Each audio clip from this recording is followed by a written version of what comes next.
What is up, Nickel City Mafia? We're here with you for your week 2 recap and week 3 look ahead, and we'll be doing Q&A for the next hour, hour and a half, 2 hours. As long as you guys show up, we'll be here. My name is Chris Caldwell, my co-host Jeremy Ness. What's up, man? Hey, nothing much. Enjoying it. It's Negroni week, so it's Negroni Wow. time. Yeah. How'd you know that? Is that wasn't on my government calendar, but Should be, obviously. well, I'm jealous. I just got some high quality H2O with me right now, but There you go. yeah. Good stuff, man. Well, yeah, week 2 in the books. We now have multiple data points to go on. Um, get to see how these coaches are really going to use these players this year.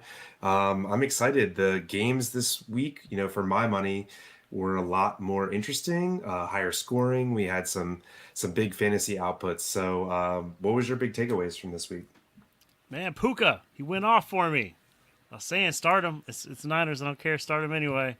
And he did even better. 15 receptions. It's just, he's like just breaking records for a rookie catching this many passes in the first 2 games. It's insane. Yeah, just a little spoiler. He has 10 more targets than the number 2 target getter in the NFL. He has 35 targets in 2 games. Insanity. Yeah. I mean, I know it's a lot because, Cooper Cup's not there, Cam Akers not a thing, Van Jefferson stinks. Yeah, there's a lot going on there, but that's one of the games we're going to get into today.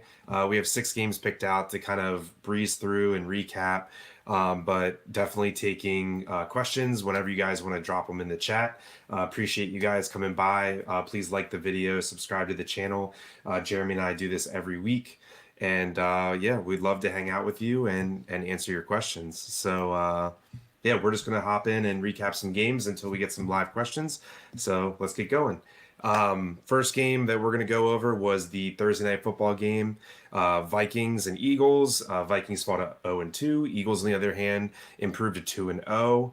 And even though the Vikings are 0-2, I think for fantasy we don't really care much for their record. And if anything, it's like we kind of want them to be bad, right? Because this was the Not too offense. bad. Not We too don't want bad. to give up. Yeah, let's lose a lot of games like 30-28, right?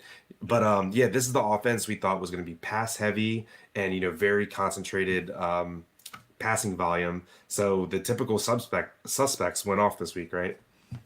I mean, Addison looks legit. Is like my first thought process with that. I mean, we knew JJ was going to be great, but Addison looks like he's going to be taking over the number 2 role from like technically it's KJ Osborne right now, who scored a touchdown, but so did Addison, and Addison looked amazing. And Captain Kirk goes off. He's for fantasy. You had him. You're happy. QB1 through two Yeah. weeks. I mean, I know it's only 2 weeks, but Kirk Cousins, they're asking him to sling it a lot. I mean, he's been efficient. He threw 4 touchdowns this week in a losing effort, but who cares, right? Yeah. So, yeah. But yeah, man, Justin Jefferson, back-to-back games with over 150 receiving yards. Yet to find pay dirt, but you gotta like if you had the first pick and you took Justin Jefferson. So no disappointment there. And then TJ Hawkinson, tight end one. So we have Kirk QB one, Hawkinson tight end one. Jefferson is racking up the yards. I mean, Yeah. all systems go for the Vikings so far, right? Yeah. We just had a comment from John Robert. Commanders and Bills games is sold out. I guess I won't make it then. I won't get to Where's see it? the Commanders give an upset win over the Bills. Where's the game? It's in DC or in Maryland, I believe. Oh, okay. So, damn, yeah, I guess that's a big game. Good for them. Yeah. Should I trade DK and Ramadre for Chase and Algier? Ooh, that's tough. I think I'd stick DK and Ramondre. Ramondre is just like having a good running back is tough. I love Chase though. Yeah, I mean, I'm gonna say no, don't do that trade. But I do want to talk about at some point during the show how Jamar Chase is a great buy low opportunity right now. Yeah, for sure. I just think Um, that getting Algier isn't enough for how good Ramondre is. Like, and I, DK is going to be consistent and great. yeah, you're essentially trading DK and Ramadre for Chase. Yeah, I mean, I don't hate it, but I don't think you're ever really gonna want to start Algier. So I don't know. I would hold tight on that one. Yeah, I'd I rather have mean, DK and Ramondre. yeah, agree. Cool. So yeah, so the only, we're back to the Vikings Eagles Yeah, game. Madison is kind of the only disappointment, but I'm gonna say I don't care because I have zero Madison on any of my 8 teams, so I don't really care. But yeah, he's just not the guy. Like he is their guy. Like he's getting all the he's their carries. guy, There's but he's that. not the It's guy, just right? like yeah, they're not. He's not going off like DeAndre Swift did. God damn. Yeah. So Which we yeah, both that's were low on him. I feel like. yeah, good segue. To the Eagles side. So Swift in week 1 had, I believe, 2 touches, maybe 3 touches, and then Gainwell gets hurt. We think Swift probably is going to be the guy, and man, was he ever! 28 carries. I think that's got to be a career high, probably a career high for him by 10 carries, right? Oh So yeah. yeah, now this makes us, ask the question, when Gainwell's back, I mean, what's their rotation look like? No, I don't know if he's ever going to get this. He had like almost 80%, share of like the carries and everything. It's just I don't know if we'll ever hit that, but 175-yard running game from him, you can't ignore it as the Eagles. You gotta give him a chance to be your number one back and just see how he does and give him the majority of the carries, I think. And on top of that, he gets a touchdown. He could have had three, except Hurts has to vulture 2 touchdowns because Yeah, they the gotta the they gotta shove his butt into the end zone. it's called the tush push, man. Yeah, the The tush tush push. push. Each one person grabs each butt cheek and just Yeah, uh, it's a little bit infuriating to watch that play, to be honest, just because it's so boring. But uh, anyway, back to it Swift works. real Yeah, quick. It's like when Swift was on Detroit, all we wanted and what all we begged for was like, can you please just give the man like 50, 60% of the share? And he was going to go off, right? Now it looks like at the very minimum, he's going to get half the share, right? Even when Gainwell's back and healthy, Rashad Penny's not someone they're using. Boston Scott is just a dude. Yeah, man, I think you're not going to be able to buy Swift at this point, but if you have him, I think you can confidently start him even with Gainwell healthy. oh yeah. Yeah, so on to the Eagles receivers. Devonta Smith lit up this game. I feel like him and AJ Brown are going to pass it back and forth of who goes off. I saw there was like a quarrel on the sideline, like AJ Brown really not happy Yeah. with Jalen Hurts and like in his face and throwing stuff and screaming. So I don't know if there'll be like a squeaky wheel syndrome there or something, but I'm not worried about AJ Brown, but it just shows No. you on any given week, it's going to be one or the other. They don't really throw the ball enough or need to have both of them have huge weeks every week. Yeah, and Goddard did okay. I mean, he saw 6 receptions, but he Better than just didn't get a zero. lot of Yeah, yardage. Yeah, but yeah, it's not what you want from him. Whereas on the opposite side of the ball, we first talked about Hawk. Hawk went off for 2 touchdowns, 766. He did exactly what you wanted to do. yeah. So it's Tight just end tough one. because, like, Yeah, yeah, when you draft a Goddard, you want him to be doing better, and it seems like it's going to go Smith or AJ Brown, and if you don't have one of those guys, that's the Eagles' passing game right now. yeah. I feel like Goddard might get dropped in some leagues. People that are being impatient. Tight end's kind of a frustrating position this year, so you might see him dropped. I think I would pick him up if he was dropped, but not in a huge rush to start him. I think there's better options. But we had a follow up to the question. This is the guy that asked DK and Ramondre for Chase and Algier. I have Diggs though, and a trade set up to get Mixon and Godwin for Diggs if I do the trade for So Chase. you're trading Diggs to get Mixon and Godwin. Um, so it's not a bad trade. Godwin hasn't done a ton yet. Evans has been the guy there, but the Tampa Bay doesn't look fantasy, useless. They look like they can actually be fantasy relevant this year. And Mixon is the only person in Yeah, I was just Cincy. gonna say it's like Mixon is, as unsexy as it is, he's kind of a locked and loaded top 8 to 10 RB. Yeah. Um, I would lean yeah, Diggs here just for the sake. I think like wide receiver is more of a safety position. He's a top 5 guy, so I would lean to keeping Diggs. And either way, I don't think you do the Chase trade. I like Ramondre and DK better. yeah. I mean, I guess the suggestion I would say is put all the players are going to give up through the two trades on one side and all the players you're going to get on the other side, and kind of try to evaluate it that way. I mean, maybe that's a good way to do it. Like, Mixon and Ramadre could kind of be a wash. I like Ramadre a little better. But you could kind of, I'm trying to like cross off pieces, right? To see like Yeah. where it comes out in the wash, right? So Mixon and Ramadre, you could probably call them even. Um, Diggs and Chase, you could probably call them even.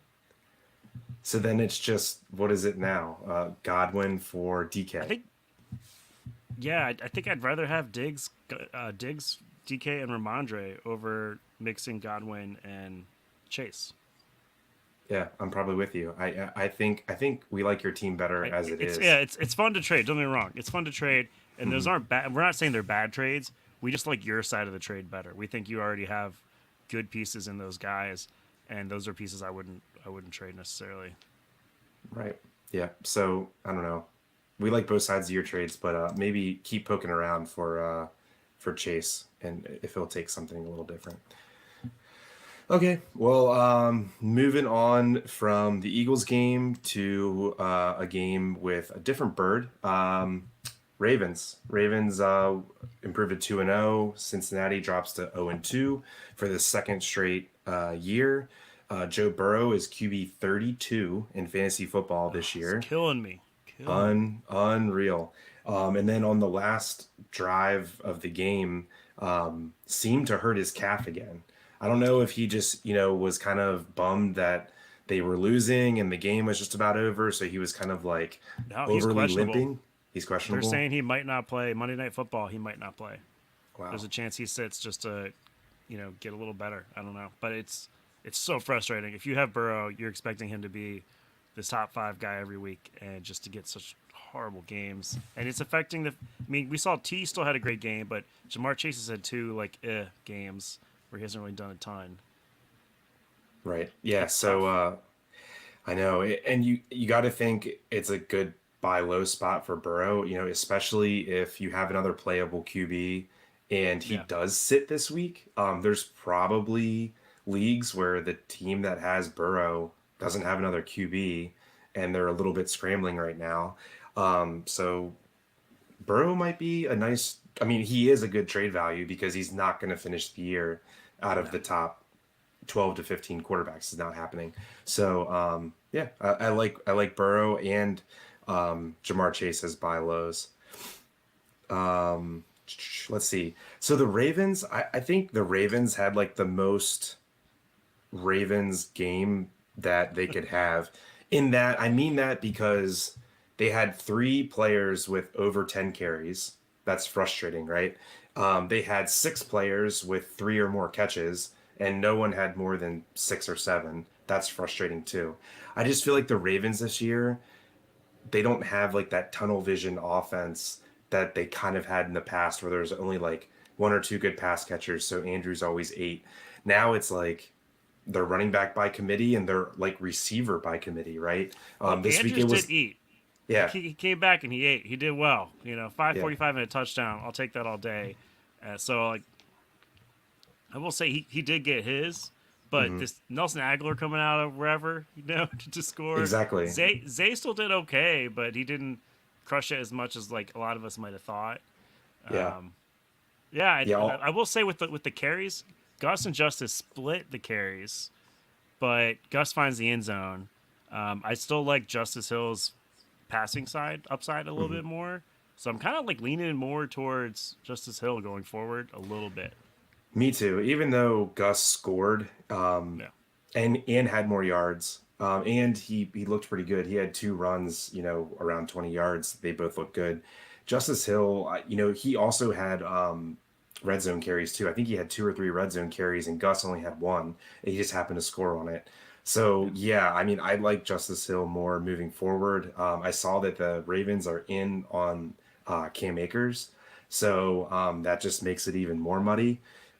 So we'll see what happens there. But between the two, I'm much higher on Justice Hill than Gus Edwards. But yeah, it's just they spread the ball around so much. That's what they want to do. It's great for real life football, not so great for fantasy. Odell Beckham might be hurt. He tried to kind of like play through an injury this game, and it didn't really work out. I think it's an ankle sprain of some sort. So if he misses time, that's going to be good for Zay and Rashad Bateman and Mark Andrews. Yeah, I think Rashad Bateman is like a sneaky kind of buy, well, not maybe not buy low, but like pick off of the waiver wire because he probably got dropped and stuff.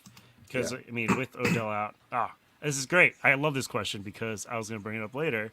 How much do you bid for Kyron? Is he the guy? I'm just going to say right here. I think he's all of it, league all of it, winning running back. Just bid it all. all of it. Get that guy because you can start him for the rest of the year. The Rams have no one else, and they've said Cam Akers is gone. There's no one else. It's just him, and he looked amazing. He The did fab is everything. the fab The is Fab is 250. 250. Here's your Uh, answer. 250. 250. I just, Yeah, he can win you the all in. league. He has He he could has be a four top five touchdowns. guy. He has 4 touchdowns in 2 games. He played almost every single snap. He's an elite pass catcher. We've known that. The thing, so Kyron Williams, just a little background of the guy. Very, very good college player, went to Notre Dame, elite, elite, elite receiving skill set. And then he went to the combine. People realized he's like 5'7", 190 pounds, and he was slow, and he has no agility. And everyone was like, screw this guy. He's like he might stay in the league maybe Yeah. as like a third, third string running back. Sometimes it just doesn't matter if you have like the athletic build. He just is really good at football. He's awesome. Yeah, Like I said, I think I was gonna say later when we go over our waiver wire stuff is if somehow he's still on your waiver wire because no he one got him shouldn't be. last Yeah, week, yeah, just throw it all in on him because he's gonna be league winners in many different leagues. People whoever had him stashed on their bench or picked him up on the waiver wire, it's gonna win in their league. yeah. Mike, I would say if it's a PPR league, go all in. If it's not a PPR league, I probably still would, but maybe hold some of it back. Yeah, that's where I'm at with Two it. forty But nine instead of two yeah, fifty. yeah, exactly. Yeah, hold yourself $1 for a rainy day. But yeah, go get Kyron, man. He's not available in any of my leagues Nah, anymore. me I neither. checked just to make sure, but because Same. I put in, I know he's not because I put in a waiver claim for him in every single one of my leagues Yeah, last week. last week. Yep, Yeah, yeah, do it all in. yep. I like it. It is PPR. Yep, all in, man. You got it. There's no way you can lose, right? You can only tie, and then I guess it goes to the person that has a worse record. Cool. Well, any last thoughts on Ravens Bengals before we move on? Nope, I think we covered. I'm good. Yep. Lamar with a nice bounce back game. Yeah, His sure. his We can say fan, that. his fantasy line wasn't amazing. I mean, it was pretty good. 237 yards, 2 TDs, 54 yards rushing, but he passed the eye test like whoa this game. He played Yeah, really, really good on the road. So yeah, he's we'll say he's underperformed the first 2 games, but he's going to bounce back in a big way here soon. Okay, next game. This was one we were looking forward to. High yeah. scoring. We knew there was gonna Um, be eh, fantasy points. yeah, NFC clash. Both teams now 1-1. Seahawks and Lions. So you love to see two. We'll call them. It's weird that Seahawks and Lions are both high octane offenses, but they are now, right? Yeah, So yeah, man. What was your takeaway from this game? Lockett, so great. I've like every year he goes like farther and farther, like later and later in the draft, and everyone's redrafts, and I'm just like I scoop him up because he always does well. He always outperforms his ADP by at least 2 or 3 rounds, and he goes off for 2 touchdowns. I mean, this game had like a little bit of everybody going off just because it was high scoring and a lot of back and forth. But for the Seahawks, you had the main guys going off. I mean, you had Lockett 2 touchdown game, Kenneth Walker 2 touchdown game, DK goes 6 for 75, which if you have him, you're not mad about it. And then JSN, a little sneaky, goes 5 for 34, which like isn't great, but for a rookie, he got 6 targets, which was like right around the same amount of targets as DK and Lockett. That's a big deal when he's a third string wide receiver. He's getting the same amount of targets as the first 2 guys, so it's something to look at for like further later in the season. Maybe scoop him up, sit him on your bench. Yeah, I agree. I mean, rookies, you don't really expect them to do much until kind of week 6, 7, 8, after they learn the offense a little bit more. So I'm with you, man. He definitely, if anyone drops him or tries to give him away for on the cheap, I think he's a great add to your team. Um, yeah, Charbonnet saw a decent amount of usage this game. 4 carries and 2 catches. I think he's probably one of the top handcuff running backs, which are people we love to have on our bench. So if Zach Charbonnet happens to be available, I think he's a great stash as a top tier handcuff. So one injury news: DK Metcalf left this game for a little while. I believe it's some sort of hurt rib, and we'll keep an eye on him. It said that he's going through some pain, and he's going to try to come back and play, but keep an eye on that because if he doesn't play, we got to bump up JSN a lot. He'll Yeah. get a lot of playing time. I was going to say Jason's in that handcuff position. We got a question here from Ray, or not so much a question, just needing some help with this. He's got some unfortunate injuries there. Nick Chubb, Barkley's hurt, so we don't know about Barkley yet, but you can go after Matt Breida as his backup. I have Barkley on one of my teams. I put in like a 10 to 20% fab bid on Breida. I think that's about what you want because he's only kind of a fill-in for a week or two. You don't want to spend all your money on him. And then we're going to talk about some of the waiver targets later, but just a couple that kind of, maybe jump out that could help. Jerome Ford is the big one right now for running backs. So your running back hurting a lot. I'd spend, man, probably 80 to 90% fab on Jerome Ford, especially in your situation. And hopefully he can be your fix. Yep. I agree with that. Yeah, I mean, Matt Breida, I feel like we have, every year for the last 3 years, there's like a Matt Breida waiver wire week where, because Saquon's always hurt, right? So we always have to talk about like, Yeah. what do we spend on Matt Breida? My answer is always just like, nah, I'm gonna figure it out somewhere else. Like, Matt Breida is just the type of player. He's never gonna be the guy that gets the ball, 15, 20 times and like can do much with it. So I'm off on Breida, but yeah, if Jerome Ford's on the waiver wire, you need to just drop There you it go. off. So Yeah. he put waivers in for Ford, Zach Moss, and Nico Collins. All great waivers because you have 2 running backs that are going to be starting running backs. Nico Collins, Chris has been raving about and was right. He's been going crazy and been awesome. Would play Eagles D on the Bucks or pick up Jags. I would go the Jags D, I think, over Eagles D. The Bucks actually don't look as horrible as we thought. I like the Jags D this week. Yeah, I like the Jags out of these, but if Anthony Richardson doesn't play and it's Gardner Minshew, you need to play the Ravens. Because Ravens are at home against Indy with no Anthony Richardson. It's going to be raining all day Sunday. That's true. I think Ravens are a smash play. Yeah, Even Indy and if Baltimore. even if Anthony Richardson plays, I think I kind of like them just because it's going to be sloppy weather conditions. But yeah, good call on. So you put waivers in for Ford, Moss, and Nico Collins. So now I'm wondering what your strategy is. Like, do you just put all your money on Ford and then all your money on Moss and just get one of them, or do you like divide your money by 2 or 3 and hope to get 2 of them? I guess it depends how many spots he's got for him. But if you just got the one spot open, I think you put all your money on both of them and hope you get one. I don't know if I put I all the money on Moss, but he looked good. he played every snap. Yeah, It was yeah, unreal. that's true. I mean, yeah, I mean, he literally had like a Joe Mixon, Christian McCaffrey like workload. So yeah, I mean, I like Ford more than Moss, because Moss might only have like a 2, 3 week shelf life if Jonathan Taylor does return to Indianapolis. So definitely prioritize Ford.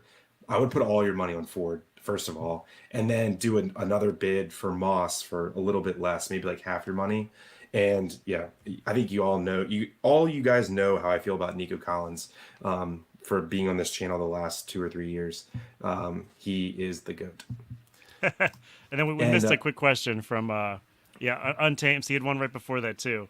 yeah, He just whoever traded dumps on Matt Mostard. Breida will regret it. Yeah, I agree. I'm not. Yeah, I'll no, just we're go saying ahead. 10 to 20% fab is what I think for Matt Breida. Yeah, I I'm think saying 20% if you I'm have saying Saquon. 0%. Yeah. Okay, I think if you have Saquon, you got to go there. That's fair. That's Yeah. fair. That's what I'm saying. Okay. Just traded Mostert, Najee Harris, Jordan Love, Garrett Wilson. Oh, wait, sorry. Nope, you Mostert, traded Najee those Harris, three. Yeah, and Love for Garrett Wilson, Fields, and Gainwell. 14 love it. team. Yeah. So let me see. No All notes. right. So you I think you upgraded from Love to Fields, even though Fields looks like doo doo and Love is QB2 right now. I think Love's that's an got two upgrade. really hard games coming up. That he's Yeah. not going to look good. And then going Nahi to Garrett Wilson, you're going with a safer position. Wilson doesn't have the best situation, but talent shows out. And And then I like Mostert to Gainwell Gainwell more is than kind of like, Mostert. right now, I mean, Swift is Yeah. taking over, but I think your upgrade with Wilson and Fields is worth the Gainwell Mostert kind of stuff. But I think I love selling high on Love right now, and Nahi And not Mostert. looking great. Getting Wilson for him, it's a good grab. Yeah, that's a good trade for you, my dude. Yeah, Yeah, I think you're selling high on Mostert and Love. That's what we love to do. You want to sell players after a really good week or two when they don't necessarily have that pedigree to keep it going. Garrett Wilson's a little bit scary, but I gotta think the Jets are going to address QB.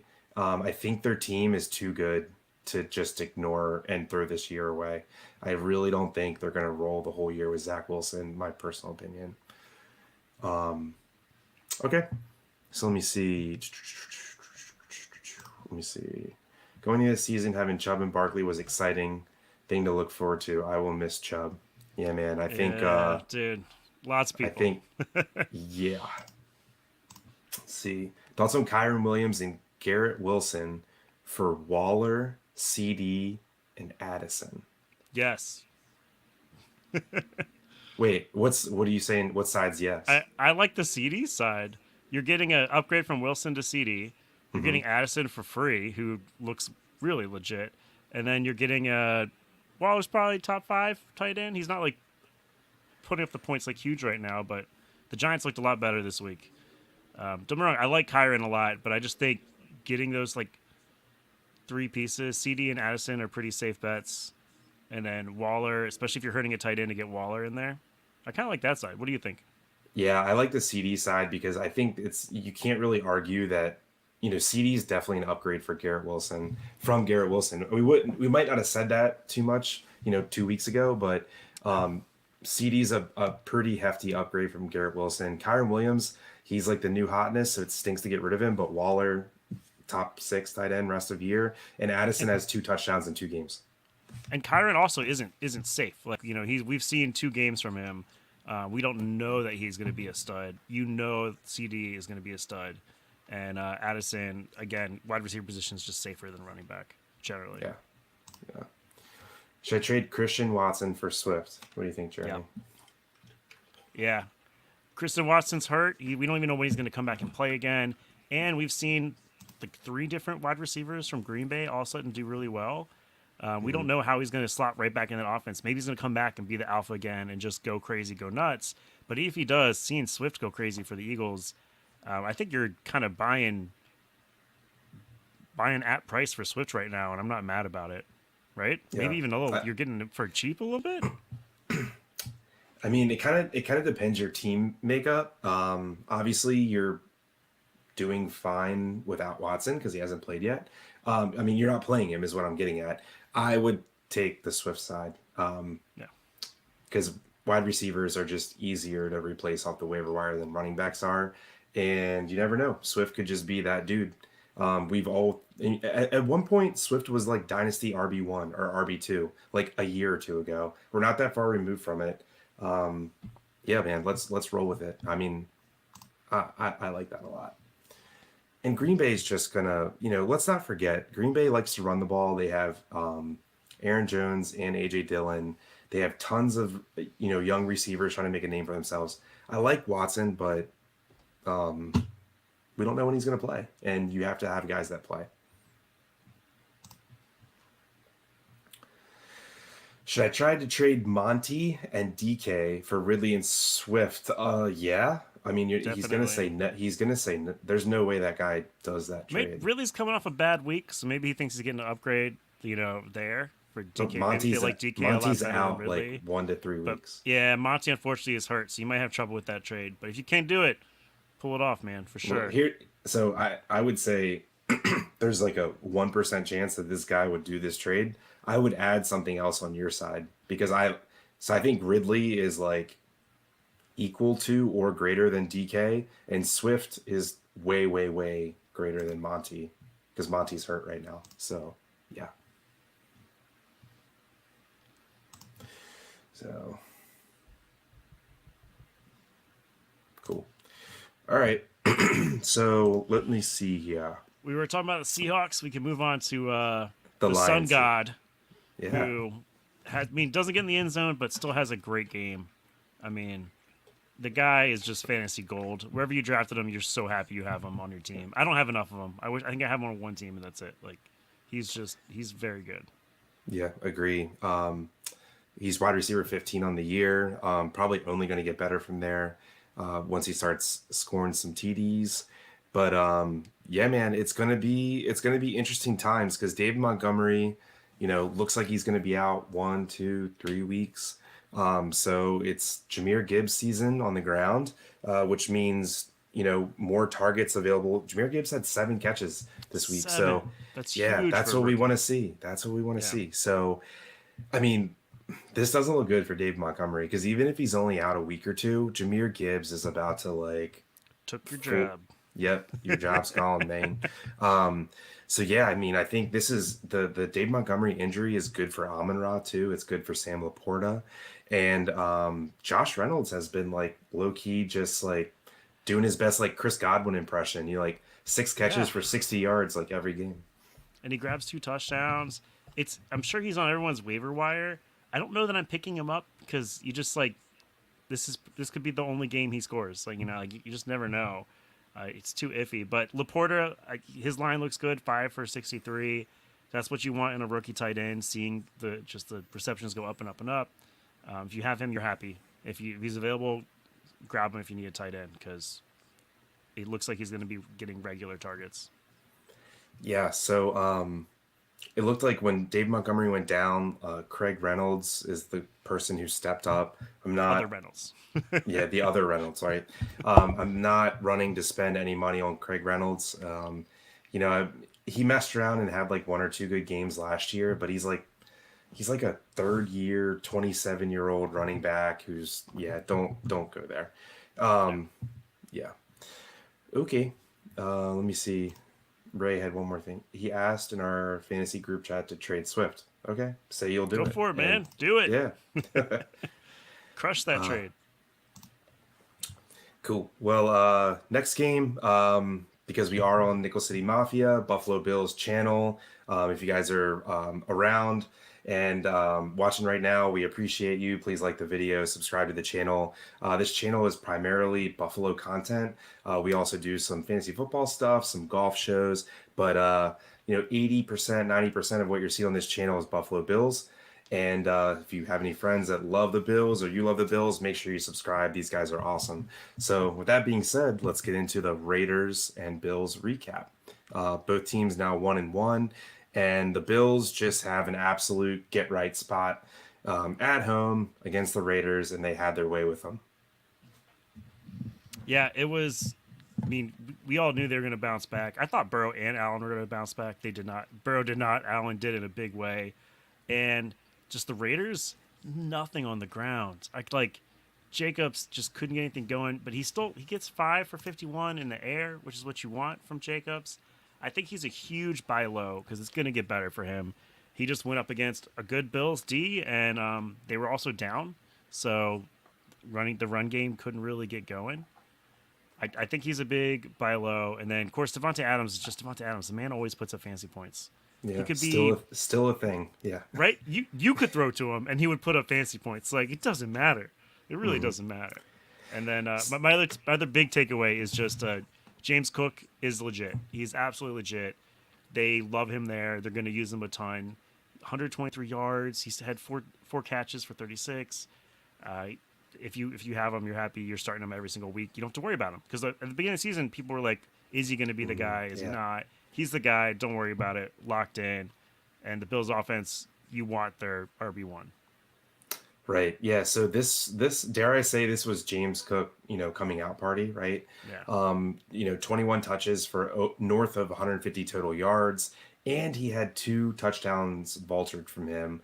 One from Damian Yeah. Harris, one Latavius Murray. So Yeah. we don't love to see that, but he had a great day, even though he didn't get the touchdowns. So I think James Cook, the trajectory is straight up. Um, yeah, if you got him in the middle rounds, you definitely hit. He looks like he's going to be great. So the Josh Jacobs thing, I don't know, man. No. Something's off here. I mean, I get if someone wants to buy low, I'm in on that too. But let's not forget, you said all the Bills defense. Let's not forget that Brees Hall just absolutely like set them on fire last week. For Josh Jacobs to have 9 carries for -2 yards, and not all weeks are created equal, but like I don't know, man, that is an atrocious running line. I don't know It if is, but there's he's still their guy. He's still their guy. He's still the number one dude there. If you can buy low on him, I don't mind it. I'm not worried about him. I think he'll bounce back. you just don't typically see We're talking like about Brees Hall had a horrible game. We're talking about Brees Hall. yeah, you're right. But you don't typically see a running back of the caliber of Josh Jacobs have 9 carries for -2 yards. I mean, that's got to be easily his worst game ever. So Yeah, anyway, he made up for it in the receiving department a little bit, I guess. still But got you 10 points. yeah. So a little bit more about the Bills. Like I think they're going to continue to frustrate with like the third target. Who's the third target? Kincaid and Dawson Knox pretty much split time again. But So we're gonna Kincaid, that's what you want from him, right? You yeah, want him splitting time with Dawson Knox because as a rookie, you usually get less. yeah. And Kincaid 5 for 43 looks good. He does way better with his targets than Knox does. I'm keep every week I get a little higher on Kincaid. Like Mm-hmm. the guy looks really really good. Bills fans got to be happy they made that pick. Yeah, good point. It's like if Kincaid this early in the year is already equally splitting with Knox, it's probably a good sign, because I really think by the end of the year, Kincaid's going to be the number 2 target in that on that team. So, fingers crossed. We liked him as a prospect. We like his landing spot, and he's doing good so far. So, let me And then Gabe see, Davis is true to the go big or nothing. He dude. has like a terrible first week, and second week he comes out and blows it up. Next week, who knows? Flip a coin.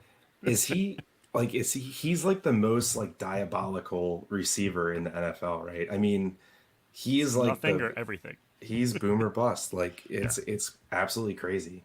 Yeah. Yeah, I'm assuming it's like not game plan, but like it's just dictated on like what the defense is doing. Because I don't want to say Yeah. he's like a one trick pony, but he relies on the big play, right? Yeah. So it just depends if the defense is purposely taking what he does away. So yeah, he's probably one of the most frustrating fantasy players to own. I will say that. Yeah. But hey, you got to start him, right? You can't try to guess the Gabe Davis game because you're never going to get it right. You either have to always play him or never play him. So yep. All right. So let's see. Do. I have Kincaid stored on the bench behind Kelsey. Kincaid is looking good. I mean, Yeah. And it's a good because especially with Kelsey's current little injury history a little bit, it's great to have Kincaid sitting there waiting.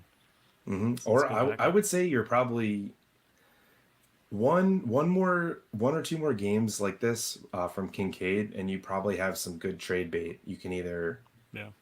you know trade Kincaid to someone who needs a tight end, or get ballsy, trade Kelsey for an absolute stud and ride Kincaid. Yeah. Trade Kelsey for a big wide receiver or running back piece, and just try to Yeah, make but your team not better. not yet though. We have to make sure Kincaid can be an every week Yeah. starter. Yeah. Yeah. But it's always at the one-off positions like QB and tight end, it's always good to, if you have two really good ones, you usually want to move one of them. Okay, so all right, on to the next. We're talking 49ers and Rams. Ended up being a pretty good game, shockingly enough. Yeah. But the 49ers pull it out. very 49er like box score. There's like 6 whole people in the entire box score. It's like they have the most Can we go condensed offense ever. Yeah. Can we go a tiny bit off topic because I really want to hear your opinion on this? The end of the game, the field goal they took with like time running out for the bad beat because the spread was like 7.5, and they were down by 10. Instead of like, there's no reason to take a field goal in the NFL when the time's running out when you're down by 10. Zero, like why not just throw it in the end zone, right? No, they take a field goal which they know they're going to make, and people lost a bunch of money. Oh shit. So Yeah, did you so not hear about this? I didn't watch the end of the game. Okay. No. So Yeah. wait, the Rams kicked a field goal down 10 The as time Rams expired. down 10 points as time expired. The Rams kick a field goal for 3 points for no reason. 0 reason. Except if you look at the spread, depending on where it was like 7 or 7.5 favoring the Niners. So It sounds like there was thousands of reasons to why to kick that field goal. Yeah. it's crazy, right? Yeah. Well, that's pretty funny. I mean, if not, if you bet the 49ers. Wow. Interesting. Wow, I did not know about that.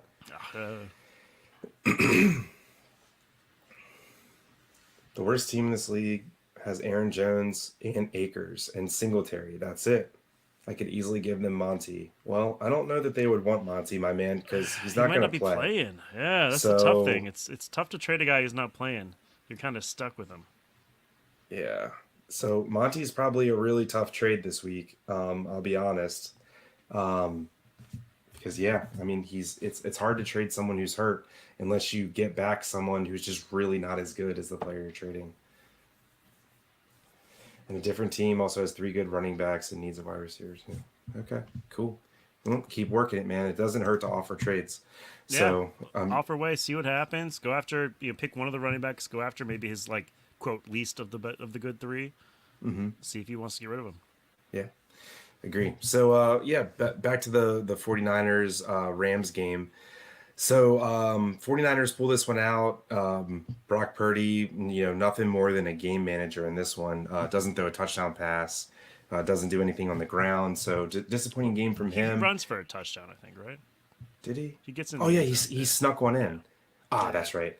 Yeah, that was actually that was a cool play. It was, if you just read the box score, you might not have noticed, but oddly enough, I was driving during that, and I was listening to it on XM radio, and the way that the XM people like said it happened, I didn't watch it, but it seemed super cool. So it was like, no, I don't know how much time left, but not like less than 10 seconds or something, and they had no timeouts, and they were on the 1 yard line. So like everything points to, it was the last play before halftime, I believe. And everything points to, well, you got to throw the ball because it was like 3rd down. If you don't, you can't run it because then you get 0 points. You're on the 1 yard line, right? Yeah. Well, apparently like Purdy called an audible like at the line of scrimmage, got under center, took it and scored. I was like, that's pretty badass from essentially That's what you want, yeah. like a rookie QB, that's showing some balls. I love that. So We do have a quick Rams question here. What's well, up, guys? is it a Rams What's up? question or is he banned? Yeah, Is he off see, the that, team? that's what you know. Should I drop Akers for Tank Dell? I like Tank Dell. I kind of think I would hold Akers and see if he goes somewhere, like in the next week or so. If a trade happens, if he goes to the Ravens, there's a few teams, the Browns, a few teams that need a running back. If he goes there and becomes their guy, that's more valuable than Tank Dell on Houston. Here's the thing, man. Tank Dell seems like a nice little player. He's never going to be better than like your wide receiver 4 on your team. And that's probably being nice. Like he's probably going to be your wide receiver 5 on your team. And Like that's a just not bye-week value. fill-in. Yeah. And we're not to bye weeks yet. I don't know, man. The Akers, who knows? He could just be totally done in the NFL. He seems hard to coach, or at the very least, didn't get along with McVay. But we've seen Akers' ceiling, and it's really high. No, don't drop Akers for Tank Dell. Not yet.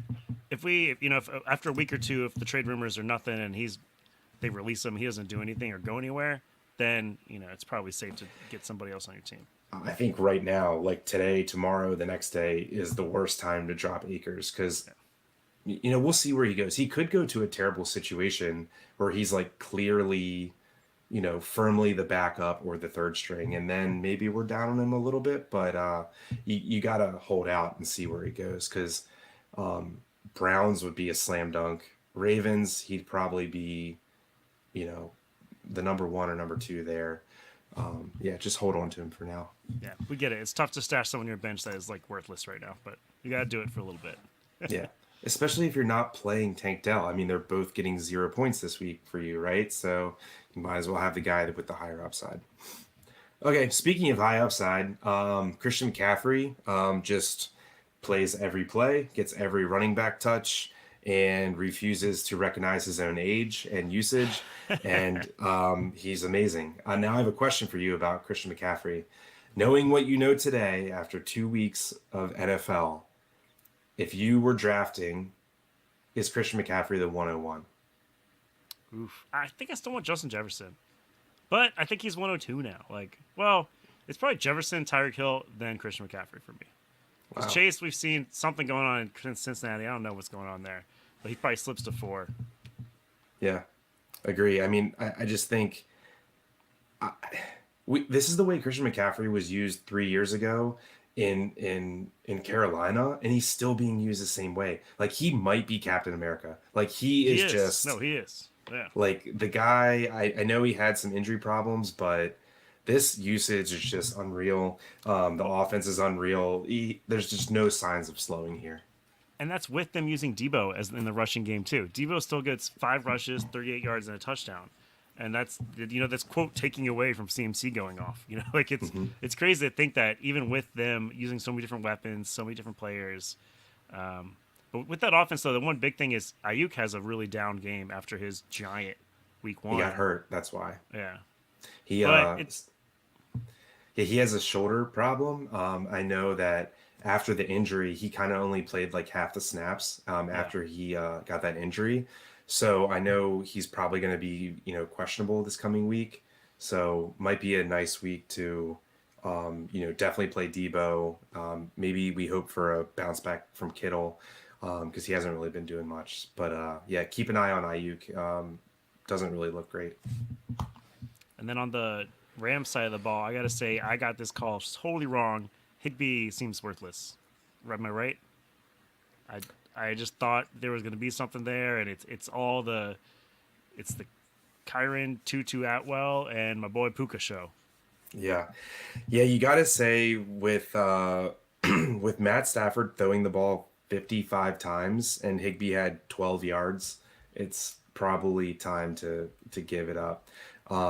Yeah, not really a good showing. So we said earlier in the show, Puka set an NFL record for rookies, most catches through 2 games. He's also leading the NFL in targets right now by 10 over Justin Jefferson. So pretty amazing stuff here, man. I'm gonna say that after week one, I put in some bids for him, but I was skeptical because I just said like, wide receivers have a big game all the time. Now I'm like almost positive, even when Cooper Cup's back, like Puka's still, Yeah, oh, at the worst, like a wide receiver 3, right? yeah, Yeah. I agree. And I think Tutu Atwell has some upside too. He has 2 very good games back to back. Looks good. I think he's worth like if you have space to stash an extra wide receiver, like we're talking about 4 bye weeks or for an injury or something. Now I think his role gets greatly diminished when Cooper Cup comes back, but until that happens, he he's legitimately playable. I think that Tutu Atwell took Van Jefferson's job this Yeah, week, or because the type of receivers they are, they're both speedsters, deep threats. I think Tutu Atwell, you know, reminds you a little bit of Brandon Cooks, right? And Brandon Cooks and Sean McVay's offense was always a good thing. So, yeah, man, I'm with you. I like Tutu a good bit, but yeah, I think the main takeaway here is Puka showed out yet again. I mean, there's no way he should be available in your league. Guy's a must start every week now. And then Kyron Williams, man. For those that don't know, Cam Akers is healthy scratch, and he is firmly on the trade block. They fielded calls for him today to trade him. I do not think we'll enter the weekend this week with Cam Akers on the Rams still. So Kyron Williams is the guy. Um, they haven't added anyone yet. You have to think like they'll add some sort of veteran depth, maybe like Daryl Henderson or like Kareem Hunt, Leonard Fournette. But I don't think it's anyone that's gonna, it's someone that's jobless right now, right? So I think Yeah. Kyron Williams is the guy, and whoever they do add, I'm not scared that they're gonna eat into his workload.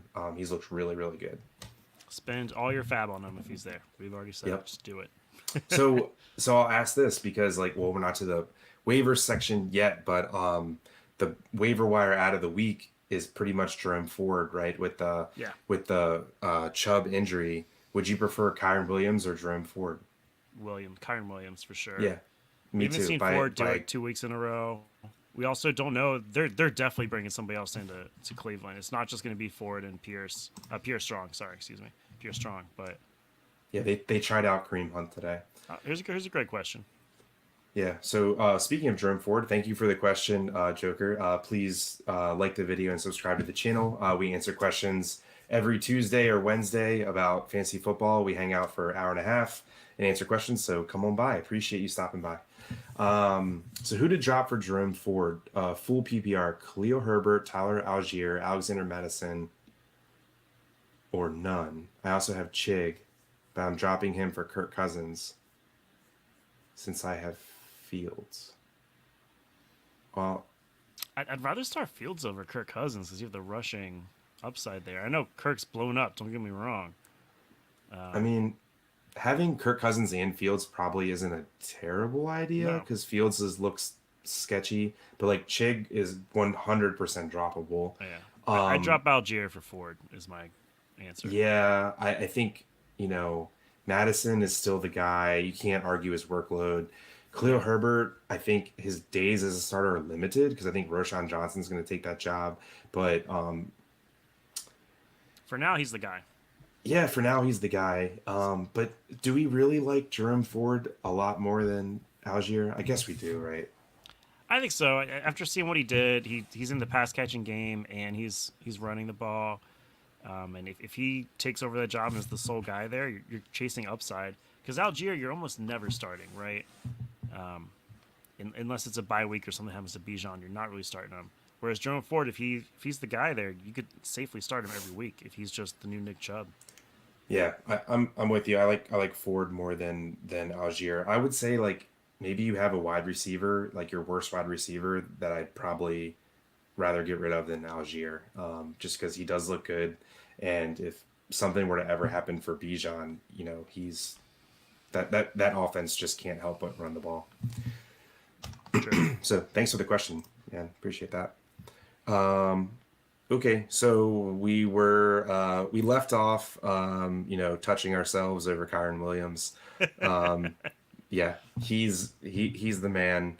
Yeah, all in on him. If he's on any waiver wire, greater than Jerome Ford, and I would say he might even be up there with Puka in terms of league winning ability. So Joker, update us. Wide receivers are Chase, Ridley, Ayuk, and Myers. You're not Myers dropping the out. first three. I was gonna say Myers. You're not a Myers fan. I'm not really a Myers fan either. Nah, keep But my. I mean, are those his only wide receivers? Because he needs a fourth wide receiver. When waivers when bye week comes up, eventually you'll need some kind of fill-in wide receiver. But for now, so yeah, you're not starting Myers like ever. So I think dump Myers for Jerome Ford. what I would say is, yeah. Well, he's gonna dump Chig for Jerome Ford, which I like. Oh yeah, But and then for then Kirk. for Kirk Cousins, I would dump Myers and then hoard those backup running backs. Give yourself a week or two until you need one for a bye week, right? And then you can probably get rid of, one of Algier or Ford or someone in a couple weeks. It'll just be obvious by then. That's why I love having Or look backup for a running trade, backs. man. Yeah, it works. It Look works to itself trade for out. another wideout. Trade for a fourth wideout. Use two of your running back pieces. Maybe two of them. Maybe Herbert has a bunch of good games in a row, or Ford. If Ford blows up too, and you've grabbed Ford, trade Ford and Herbert for a top wide receiver. Yeah, trade Ford and Herbert to the Chubb owner for their number two wide receiver. Seriously, that Yeah. would probably work. Yeah, cool. Appreciate the question. So on to our next game. High scoring affair between two not so prolific offenses. The Commanders take down the Broncos 35-33. The Commanders go to 2-0, Broncos 0-2. If Sam you can't Howell, guess, undefeated as an NFL starter. Just gonna if throw you that out haven't there. guessed, Sort of. Jeremy is, it's been unfortunate for the last, 30 years of his life, but Yeah. it looks like they have a promising little year ahead of them here. So, yeah, tell me about your Commanders. I'm going to give you the lead on Man, this one. this game was nasty. The first half, I was ready to give up all hope. The the Broncos were just doing everything. And I mean, Marvin Mims goes off. Marvin Mims. This game has 2 targets the entire game. Catches both of them for giant passes. Goes 113 yards and a touchdown. Like, but that's all he does. Don't get me wrong. I like Marvin Mims, and I think he's gonna be a great rookie. I don't think this is enough to like catapult him to the top of your fantasy teams. Like, you should not be starting him because 2 targets for the entire game is not enough to get him into the starting. But there's targeting Sutton and Judy like the whole first half. Russ looks like he's back. He's running. He gets, I think it's like 65 yards running or something like that. He 56, looks yeah. good. 56. Yeah, sorry, you had it backwards. Yeah. And he looks good, and everything's clicking. And then the second half, and everything's going horrible for the Commanders. Second half, exact opposite. It's like the Commanders' defense figured them out, or the offense just like the Denver Broncos offense just started being horrible. I don't know. But one thing I will take away from this game is you and I have talked about liking Gibson. That's out the window. Gibson might be droppable at this point. It is the Brian Robinson show. Like, he caught a couple of passes, like screen passes for 42 yards, 2 passes, 42 yards. He's running all over the place. He gets 2 touchdowns. He looks like the guy there, and they clearly love him. Howell looks pretty good. I have Howell as like a sneaky kind of quarterback pickup if you need a backup or you need a fill-in or something. And he's sitting on your waiver wire. He's like my kind of quarterback waiver wire target. And then for the rest of the Commanders, it's really Terry, and that's it. Terry has a good game, 554 and a touchdown. I like Dotson. I liked him going into the year. He's still seeing targets, but I don't know if you can trust him yet. I think you can trust Terry, and you can trust Brian Robinson, and that's about it. Yeah. What do you think? I think that I couldn't believe that Russell Wilson's QB5 on the year so far. Where did that come from? Yeah. I mean, Sean Payton working wonders a little bit here. Yeah, for the first half. In the second half, he's looked horrendous. I don't know. And then forgot to mention, Javonte gets all the run work for the Broncos. That's a big deal for fantasy. Yeah, and huge then deal. Brandon Johnson catches 2 touchdowns, which Who's that? who knows? And also, Mike, we'll see about the Bills this week. They're coming down to Maryland, and we're looking good. And Sam Howell has never lost a game, so Literally undefeated. Is he 3-0? literally undefeated as an NFL starter. Yeah, that's funny. Yeah, About to so be 4-0. I'm gonna go ahead and take my L, and you can take your L too on Antonio Gibson. I don't know, man. Brian Robinson just did not pass the eye test for me last year. Like, it just seems like he was the king of like the 2 or 3 yard run, like right up the middle. But Ron Rivera stuck with him, and it was so frustrating to watch last year him just get like 15 carries, 20 carries. When Gibson, every time he touched the ball, he's just like way more electric. But Gibson did get passes in this game. Like, he did. They were past him, but that was it, really. And Brian Robinson, he looked better. Like, now they didn't really give Gibson opportunities, but he looked good and he looked better when he was getting used. So I think he's just the guy there. Gibson might be droppable. I have him in one redraft league. I'm debating just dropping him for I don't remember who. It was probably for Tank Dell or somebody. yeah, I'm gonna wait 1 or 2 more weeks just because like I have that, like Antonio Gibson's kind of like the Nico Collins for me. Like, I've been on him for like 2 years now, like 2 or 3 years now, so I can't give it up that quickly, just because I've always liked him. But yeah, man, the Commanders spread the ball around a lot, so that's going to be a little bit frustrating. We don't really know who their starting tight end is. It looks like Logan Thomas is huge, out. Yeah, I don't think he's going to play, which means Cole Turner is the next guy up. He looks decent. He's your typical bigger tight end. He's just young and I feel like a little inexperienced still. So I don't know how many catches he's going to get. He's not Well, anyone worth picking up yet at all. yeah, I think Cole Turner or John Bates, who had a pretty good game. I don't think either of them are an ad. Yeah. It's just you would probably just bump up like Curtis Samuel, right? If Logan Thomas were to miss some time. I think it's just Dotson, honestly. We're hoping Dotson Yeah. gets more target. He's talented. Curtis Samuel is just a little older, I feel like. But if they start using him more in the slot, we'll see. Yeah. Okay. Over to just to touch on a couple things on the Broncos side. So Marvin Mims had a really odd stat line, right? Two catches, 113 yards, a touchdown. He also carried the ball twice, which was cool to see. Yep. Um, he played 8 plays the whole game, I believe. Um, yeah, he's Two targets, two catches, giant yep. stat line. It's just he's you can see he's talented. The talent is there. They have Sutton and Judy ahead of him, and they have this guy Brandon Johnson ahead of him apparently. Yeah, We'll I mean, see. It's something to monitor, right? If you have a deep bench, stash him second half of the year, he becomes a thing, right? yeah, I agree. I think Mims is interesting if you're in a deep league to put on the end of your bench, but I wouldn't plan on playing him in the next 1, 2, 3 weeks, just because yeah, Lil Jordan Humphrey and Brandon Johnson are playing ahead of him very firmly. Yeah. So yeah, Also, hi Muffins 22 saying hi. yeah, hi Muffins. But yeah, Javante Williams, great sign. Great sign. Samaje Perine, like, hasn't been what I thought he was going to be. I thought he was going to have a nice little role, especially the early part of the year. It just hasn't been there. So I think looks like Javante's back and he's the lead here. So let's take note of that and get him in our lineups going forward. Yeah, I think Samaje not really startable anymore. Unfortunately, I had him in a couple weeks. I thought the same thing as you. I thought at least the first half of the year he was going to be the lead guy, while Javante kind of got better. I guess it looks like Javante's better, and they're going to use him. And also just that the Broncos' offense is just like too unpredictable to be able to have the the number two RB startable. Yeah, modern medicine, man. I mean, Brees Hall and Javante Williams, like, Yeah. we thought, both of them were going to be out till mid-year. Um, no such thing. Um, these surgeons are amazing. All right, so heading to our last game of the day.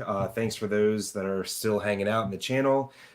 Please like, comment, subscribe to the channel. We do this once a week, going over fantasy football, taking any questions you may have. So shoot us a question in the comments if you'd like us to answer. So last game we'll go over, interdivision game, great game between the Browns and the Steelers. Kind of went down to the last couple minutes here, so it was a really exciting game. Unfortunately, we lost Nick Chubb for the season, and maybe even a career.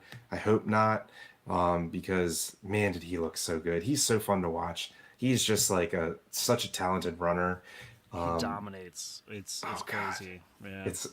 he's one of those players where like Nick Chubb has always been like he's always good at fantasy football, but man, he's really good in like real life Oh because yeah. he just eats up. He is a 7 to 10 yard run just waiting to happen like every play. It's awesome, and it doesn't always work out, in fantasy world because he doesn't really catch the ball that much. His effectiveness in the red zone has been questioned. So, but man, like in terms of real life, he's just so good. Anyway, prayers up to Nick Chubb. He basically dislocated his knee and tore everything, I believe. So, yeah, not But good. we talked about Jerome Ford already. He comes in and does very, very well in place, and that's why he's the top waiver ad this week. Is he looked so good? I mean, Yeah, 106 yards. He caught three passes for 25 and a touchdown. he had one long run that was most of his yardage, but Yeah, that's kind of what we know Jerome Ford as, right? He has great straight line speed. He was kind of supposed to be like a kick returner type, which means really good burst, good long speed. So that's who Jerome Ford's going to be. He's going to break off a big play or two, and that's how he's going to get his points. So yeah, Jerome Ford probably unquestioned number one waiver ad this week for the Browns. There, they are bringing Kareem Hunt in. I'm not worried about Kareem Hunt being the starter. If they wanted to do that, they would have already done it. Yeah. So, and let's not forget, Jerome Ford's not a rookie. He was on the Browns all year last year. So they've seen Kareem Hunt and Jerome Ford side by side all of last year. And guess who's on their roster right now? Jerome Ford. I So agree. let's just read the writing that's on the wall there a little bit. Okay, so finishing up on the Browns, Deshaun Watson, is he just permanently broken? Dude, I had that on my list too. I literally put like I don't know about Deshaun. Like he runs a little, but it's still just it's not enough for fantasy. Like fantasy wise, it just doesn't seem like he's the same guy. And everyone's like, "Oh, last year was a fluke. He hadn't played in so long, and he had some bad weather games." And I was like, kind of buying into that. But now, 2 weeks of just not good looking Deshaun. I just think I'm just out on him. I don't think he's again. I don't think he's startable. Like, we're talking about players aren't startable. He's not startable. I think you're. Hopefully, you had a backup. Or you're gonna go to the waiver wire instead of Deshaun. Yeah, man, I'm like you, like a little bit refusing to believe it. Until right before this show, I was kind of scrolling through Twitter a little bit, and I saw someone posted like a survey. It said Dynasty Superflex. What QB do you want? Jordan Love or Deshaun Watson? And I immediately just hit Watson, and Yeah. then the poll results were 70% Love, 30% Watson. I was like, wow, the I'm rain down. is Yeah. over. The rain is over. Well, let me ask So you actually a quick trade question. So a friend of mine today told me he traded Josh Allen away for Ramondre Stevenson in one quarterback league. And it was because he has Deshaun Watson as his backup quarterback, and he just wants to start Deshaun Watson. And I cringed. I was like, "No, man, Josh Allen. Like, why? yeah, I don't. yeah. Would you do that? Because Ramondre Stevenson he's probably going around the same territory when you draft it as Josh Allen, but in one QB. But I think that's a fair trade if like your backup quarterback was Anthony Richardson or something like that. Like, Kirk Cousins. yeah, exactly. If I were him, I would have traded Deshaun Watson and like a wide receiver for a better wide receiver or something like that. I agree. That's what I said. But anyway, yeah, man, Deshaun Watson's not startable in a one QB league until heard otherwise. He's not looking great. Yeah, and Amari Cooper has a slow start, but he finishes okay, 7 for 90. And then I want to talk about Elijah Moore.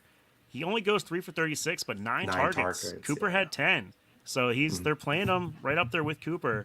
So he's definitely a guy to look out for, hold on to if you've got him, stash, see what happens.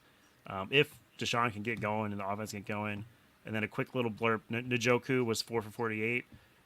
So it's a little something for the tight end. You want him to do a little better than that, but those seem to be like their top guys in the passing game.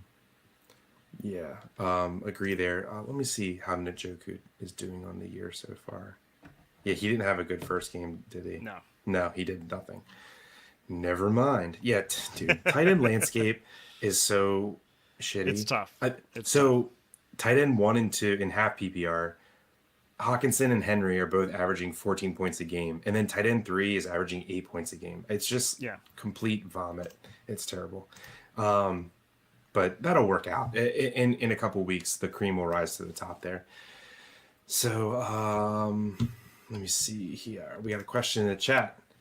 Super CMB Challengers, thanks for the question. Appreciate you. Please like the video, subscribe to the channel. We do this every week, so come on and ask a question every week. We appreciate it. Should I trade away Miles Sanders and Olave for Jamar Chase?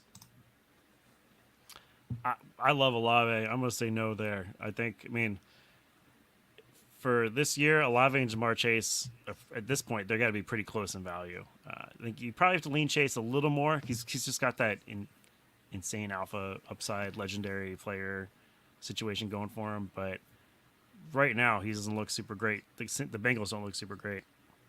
I think I'd rather have Miles Sanders than Olave. What do you think? Yeah, I would say if it's like if it's like an 8 or 10 person league, I probably want Chase. That's a good point. if it's like a 12 or 14 person league, I think it's fair. I'm not going to say I want the Sanders and Olave side, but I think it's fair. Um, I don't know, man. I might take a swing here on Chase because this could be a trade where we could look at it in like 4 or 5 weeks and be like, I can't believe I got Jamar Chase for that. Yeah, for that. That's true. I just think Olave is going to be consistently good the rest of the year. We know Mike Thomas is not lasting the whole year. It's not going to happen. It Right. would be a miracle if that happens. Yeah, I would say if it's a less than 12 person league, I think I want Chase because you need studs in that format. That's a good point. And we got another question there. Nico I'm going to let Collins you for answer Josh this one Jacobs. first. Dude, Because that's your boy. It's your Nico boy, Collins Nico. is probably, oh man, I love Nico Collins, but the answer is Josh Jacobs all day, every Ah, day. okay. I was wondering. I agree. Yeah, Yeah. I just think, especially Collins is probably your wide receiver 4, I would Hmm. think. Could be Maybe 3. five. But Yeah. yeah, probably wide receiver 4 or 5. So to be able to trade Collins away and get a, you know, top 12 running back, like it's what we were talking about I, earlier. We, I, we actually said I was like buy low on Josh Jacobs. This is buying low on Josh Jacobs, I think. I mean, I think it's an absolute slam dunk. I don't even think it's Yeah. close. I mean, I would probably trade Nico Collins and like another decent running back for Josh Jacobs. Oh, she's saying it is a 10 man. It's a 10 man. I have James Cook, Diggs and Jameer Gibbs CD as and running Olave. back. Oh, your team's Dude, great, man. dude, you I need to want your get team. Chase. No, Shit. you need Chase because I agree. you Diggs, CD, and Chase would be pretty just my explosive. Miles Sanders is a nothing for your team because Cook and I Gibbs are agree. superior there. So if you can make your receivers Diggs, CD, and Chase, you need to do it. And seeing it's 10 man, I have to agree with you on this one. Yeah, I think do the trade, grab Chase. Yeah. Yeah. Thanks for the question, man. It was a great question, and thanks for following up and giving us context. Context is super Yeah. important. You can't just say, "Should I do this trade?" We need to know about your team and your league size to really give you a good answer. Because thanks for explaining it to us. It made it really clear what the answer should be. All right, so we have a question from Blockbuster. False Cars. Yeah, big trade. Yeah, he said, So "Appreciate y'all. Ridley. Oh, yeah. Appreciate you too, Appreciate it. man. Yeah. Thanks. Yeah, So thank we you." got Ridley, Kamara, Michael Thomas, I'm assuming, and Kelly for Ayuk, Cup, and Miles Sanders. Man, that's a motley crew there. Yeah, so let's try to break this down a little bit and like cross some pieces off. Yeah, I like So do, Ridley and Cup maybe evenish. If Cup I comes was gonna back, it's tough. so I would say are Ridley and Ayuk close enough to Ridley, I've got no Ridley higher than Ridley's Ayuk. better. Okay, so Yeah, I think for Ridley's side a sure. little bit. And then it would just be, let's see, Cup and Kamara. That's probably kind of even at this point because no one knows about Cup. No one knows when he's coming back. It's hard to judge his value. Yeah. So Josh And when he does Kelly's come back, Puka's there now. I would say Josh Kelly's probably like small enough to not even be a part of this trade. Yeah, I think I'm going the Yeah, right side. I think I'm going the Ayuk Cup Miles Ayuk, Cup, Sanders side. Sanders. Yeah, because Yeah, it has the most upside. yeah, it has the most upside. I mean, I think Josh Kelly is pretty much a zero. I'm saying that, but I put in $30 fabs on him last week. But that was because I Yeah. thought Eckler wasn't going to play. But I mean, Josh Kelly's this is a big enough trade where he doesn't really matter. Yeah. Michael Thomas, 2 nice games, but probably won't keep it going. Yeah, also probably doesn't matter too much. Yeah, Kamara. I mean, I'm a bad person to answer this because I'm really low on Kamara. But I think Cooper Cup just has absolute league-winning smash upside. Yeah. And Brandon Ayuk has had, his first game was amazing. So, So he says and he's trading Ridley Kamara. He went 0 RB and got Mustard, Brian Robinson. Saints look rough, but I don't know. It looks good. So high. Yeah, I think I'm agreeing with Chris on this one. I like the Cup side. I like that you're. I think I like the trade you're making right there. I think just you have a lot of upside with that trade. yeah, I agree. And you're lucky where you're set. You got Mostart and B Rob to like lock you in for running backs. And Mostart, I don't know if he's going to be the guy the whole year there, but for now he's definitely the guy. He's crushing it. And you're getting Miles Sanders. as well, who's another RB1 in a offense. And then Yeah, you get I Ayuk mean, start. Ayuk can start right away, and you're hoping Cup comes back and turns right back into the same Cup from last year. yeah. So Ayuk more or less replaces Ridley. I mean, Ridley's a little bit better, but Ayuk's fine. Kamara, you're not playing him right now anyway because he's not in the league currently. And Miles Sanders steps in and can give you running back work. And then yeah, Cup is way greater than Thomas and Kelly. So yeah, I like now that I'm talking through it more and more, I like the Cup side even more. So I agree. Yeah, especially knowing that like how your team's looking, your team's looking all right. Yeah, I think that's the yeah. way to go. Yeah, you're welcome, man. Thanks for stopping by. Like the video and follow us and come back next week and ask another question. Happy to answer it for you. Cool. Well, we were talking about what, Browns and Steelers? Yeah, we hadn't gotten to the Steelers side yet, which wasn't a lot to talk about, but Yeah. So the Steelers offense looked completely anemic and yeah, just god awful for a while, until George Pickens, he had a really big play, scored a super long touchdown. That was good to see. We were really talking up Pickens yeah, and Allen Robinson once Deontay Johnson went down. So, yes, Pickens, almost all of his yards and his touchdown was on one play, but that's kind of who he is. He's not a high volume, high catch guy. He's a big play guy. He's a touchdown three to guy. Yeah, 3 to 5 catches a week, but his catches are going to be, 16 to 22 yards a catch, right? I mean, he's going to average big catches. So, yeah, he did his thing. He looked good. I mean, I was shocked at his breakaway speed because I kind of thought he was building himself into this mold of like, I'm like a box out receiver, throw me the jump ball, I'll go get it. He caught that slant and like absolutely took it to the house. So yeah. I did not Well, know George Pickens could run like that. and he had the most targets. He had 10 targets, Hmm. and that the next closest one was 6 for Jalen Warren. Yeah. I mean, that's even more so than just like the big play guy. If they're looking for him a lot, uh, with Deontay Johnson gone, because Deontay Johnson was the target hog. So as long as he's out, it means really good things for Pickens. I actually benched him this week, probably for Puka. So it's probably it wasn't a big Yeah. deal, but still, like I feel bad benching him, and now I got to figure out what I'm gonna do next week. Do I start him or do I start Puka? Do I start I think I have DJ Moore also was the third guy in that equation. It's tough because they're all in good situations right now. It seems. Right. Yeah. Yeah, man.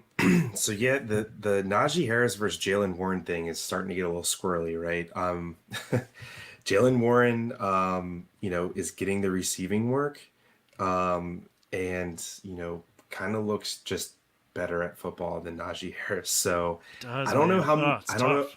I don't know how many more weeks Najee has control over this backfield. His time is probably short. It seems like they're not letting him have control. They're not giving him the rock and just letting him do his thing. It's frustrating all around for fantasy. But here's another trade question popped up from Rolling Loud Highlights.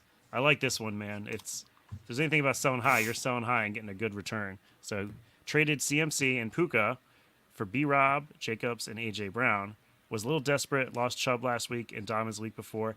Especially with the context of you losing those guys, great trade for you. Crushed it, man. I assume B Rob is Brian Robinson. If it's Bijan Robinson, then like I really love this trade. But I'm assuming it's Brian Robinson. Yeah, if it's Brian Robinson, you won the trade. If it's Bijan Robinson, my God. Yeah, right. Um, yeah, so yeah, because you figure it losing Chubb and Dobbins, you probably consider doing B Rob and Jacobs for CMC. You're probably not happy about it, but it might be like a necessity thing. And then AJ Brown, I don't care how good Puka's been. AJ Brown is much better than Puka. So great job, man. Thanks for stopping by. Thanks for the question. Happy to always answer your questions every week. Another one popped up here. All right, so QB Josh Allen, running backs Bijan, Derrick Henry, Javante Williams, Evans, McLaurin, Slant Boy. That's Michael Thomas, I Yeah. think. Yeah, it is. Okay, that's Hollywood, good. Judy, Thielen Cooks. Okay. Do I trade Henry and Evans for for Tyreek. Hill. If not, should I make any moves? I'm 1-1. Dude, how That's many? That's a tough. so it's a 12-man full PPR. Yeah. I So love Tyreek Hill. so I like trading high on Evans right now. Like I like that. Getting rid of Derrick Henry is tough because the man is good. dude, but I think I I like think Tyreek a little better. I know. I was gonna say if you're left with Bijan, and we were just talking about how Javante is on his way up. I don't know, man. I like that because I think Bijan's a game, a slate breaker. Javante is too, and Tyreek Hill definitely is. I think it takes away a little bit of your safety of your team, but I think it Yeah, increases your ceiling. for sure I would do increases the it. ceiling. Yeah. Maybe see if they'll throw in like a backup running back or something, or Yeah. if you might already have someone on your bench, so you don't have to worry about it, or you're getting an extra space, so like waiver wire an extra running back, some kind of backup running back. You go after we talked about Jerome Ford. Go after Jerome Ty Ford in a big Ty way Chandler or something like that. because Yeah. you want to have a third running back on your squad. But I love going after Tyreek Hill. I think he could finish wide receiver one this year. So and Evans, I don't want to say like these are fluke games for him, but it's unrealistic that he keeps up this really high scoring games going forward the rest of the year. Yeah. I agree. And I think do the trade. I think you want Tyreek Hill. He looks unreal. The offense just goes through him. And I would say just because you are giving up Derrick Henry, that's definitely a hit. I would so your wide receivers are I like McLaurin, Slant Boy's fine, Hollywood's fine, Judy's Yeah, fine. you're I starting would McLaurin, Hollywood, Hill, and then you're thinking about some of the other guys. I would trade like Hollywood or Judy for a running back, just because you kind of have a bunch of like meh like wide receiver 25 to 40 ranks, right? I would just get rid of one of those guys and definitely keep Hill and McLaurin and trade one of the other ones for like a running back to not replace Derrick Henry, but to be your RB3 behind Bijan and Javante. Yeah. Thanks for the question, man. Appreciate it. Good trade. Hope it works out for you. So we hit our waiver wire targets. I know we've kind of Yeah. said a few of them already. Yeah, so I traded Nico Collins for Javante and Wow. what? No, that's not a mistake. That's awesome return. Wait, what? He Why? traded Nico What? Collins for Javante and Hollywood. Somebody loves What? Nico more than you, Chris. I didn't think it was possible. Someone does. Man, I feel like I'm being trolled right now. Maybe Not I'm known that I Stephen mean O. Great that's trade. that's unreal. I don't know who would Yeah. give up Javante Williams and Hollywood for Nico Collins. I wouldn't even give up Hollywood for Nico Collins, let alone like At toss this in point, Javante I don't know. Williams. At this point, I think you can put Nico up there with Hollywood now. He's had Yeah. two monster games. Arizona looks like trash. Yeah, I don't think that's bad. But to get Javante on top, damn, great job, dude. Great Dude, job. I need to offer more trades if this is what people are Top doing. three upside. I mean, I get technically, I guess he does, but playing with a rookie quarterback, Houston's not a good team. It's, I know they're going to be down, they're going to throw, but man, he's not going to be top three. No, I think Nico Collins, He his should be a wide seal, receiver. He could be a wide receiver one the rest of the season. I agree with that. his It's I think possible. his ceiling this year is probably maybe like a touch better than what Gabe Davis did last year. Like wide receiver 30 overall, something like that. I don't know. There's no way he's top 3, dude. I would even bet there's no way he can be top 12. 15. No. I think 12 is his realistic ceiling. I think he can hit like 12 Wow. because we've seen talent in bad situations do well. I think it's possible, but I just think you did a great job selling high on him. Getting those two guys for him is amazing. I'm very jealous. I can't make these trades happen because that's I'll awesome. tell you what, if Nico Collins is a top 12 wide receiver, I'm gonna be rich. Like rich. Yeah, yeah. Because I have him everywhere in my dynasty leagues and best ball. So let's go. That's true. Anyway, so yeah, I think we pretty much talked about the Pittsburgh game to death. I mean, Jalen Warren should be no reason that he's not 100% owned. I think he's a cool little trade target because we're just seeing, Najee Harris not really being used. I think if you can like go try to get Jalen Warren as your RB4 when one of your teams like trade one of these receivers that started well for Jalen Warren, I think he's a really good person to have on your bench for the next couple weeks. Yeah, it's tough to know who to start there now. It's annoying situation. So we just got a lot of questions. Thank you guys for the questions nice. in the chat. If you can stick around for 3 or 4 minutes, we'll go through all of them in the order they're received. But thank you guys for the question. Please like the video, subscribe to the channel, and we'll get to all these questions right now. All right, so lineup is Hurts, CMC, Moss, Waddle, Lockett, Pittman, Hawk, Puka, and Tua, second QB. Okay. Tua said QB, yeah. Figured that trade would keep the streak going. What's the question? Did I miss the trade, maybe? Yeah, I don't know what the trade is. Please clarify. Thanks. I'll come back to you. Would you drop Josh Kelly? It's from before. It's from before the CMC and Puka trade for B. Rob Jacobs and AJ Brown that we. Oh loved. yeah. We love that trade. No. Yeah. No. Good job. You've got a killer lineup now, man. That's great. Yeah. No, Waddle and AJ Brown alone. It sucks. Awesome. It sucks to give up CMC and it sucks to give up Puka, but you got 3 good pieces. Would you drop Josh Kelly for Zach Moss? I don't need to start either. Yeah, I would. We know Austin Eckler's coming back, and we know Zach Moss is the guy in Indy, and Indy has nobody else. So, yeah, I guess it depends on what you think about Jonathan Taylor, right? I mean, probably, yeah, because Zach Moss probably has a chance to. He has an ability to take the starting job and be a starter for the whole year. Yeah. Josh Kelly does not, without an injury, right? Yeah, that's why I think it's worth it. And yeah, I mean, Jonathan Taylor can never be. It's back, also because right? Kelly looked so bad this week. Yeah, he should have. That was part of it. He should have crushed, and he did not. Yeah. Currently have Rashad White, free agent running backs available, Jerome Ford and Kyron Williams. Would I consider dropping White for either? I can only keep 3 running backs. My other 2 are Gibbs and James Cook. So I love your top 2. Yeah, I think Rashad White. I mean, as much. So Jerome Ford's a definite no. You've got 3 great running backs. You're good. Rashad White looks great this week. Yeah, my only suggestion is to stop playing leagues with a freaking 3 running back maximum. That's so stupid. Yeah, that's annoying. Yeah. You can't do anything with that sometimes. It's just the way the rules are. But you did a good job getting 3 really good running backs. Those guys are solid.